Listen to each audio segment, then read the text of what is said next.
D'où vient ce nom alors, chevaux de Przewalski? Alors, ça vient d'un colonel russe d'origine polonaise, Nikolai Przewalski, qui en fait a découvert cet équidé en Mongolie en 1879.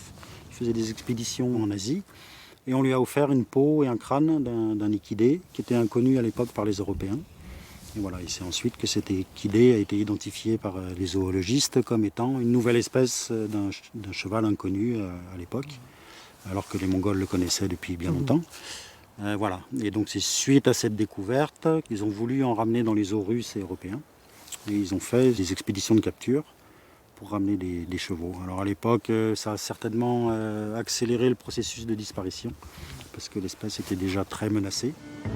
Ils ont malgré tout réussi comme ça à ramener une cinquantaine de chevaux dans les eaux.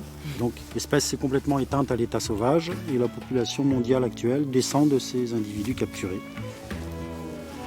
Voilà, donc là on s'approche d'un petit groupe constitué d'une petite jument qui s'est fait récupérer ce printemps. Là, Elle a la robe un petit peu plus claire là? Voilà, ouais.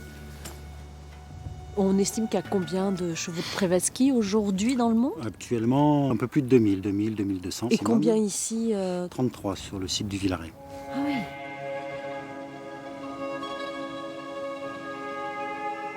S'y retrouve en Mongolie un milieu naturel. Qu'est-ce que notre région représente pour eux? Alors ici, c'était une bonne étape intermédiaire entre les eaux et la Mongolie. C'est vraiment un milieu de pelouse sèche sur ces plateaux calcaires là, qui conviennent bien à un cheval c'est vraiment un cheval de milieu stépique. C'était un site qui convenait bien. Il fallait trouver un espace suffisamment grand, de 400 hectares environ, pour mener à bien ce projet. Donc après une dizaine d'années d'élevage ici au Villaret, on a prélevé des familles qui s'étaient formées de manière naturelle afin de les transporter en Mongolie pour un projet de réintroduction à long terme.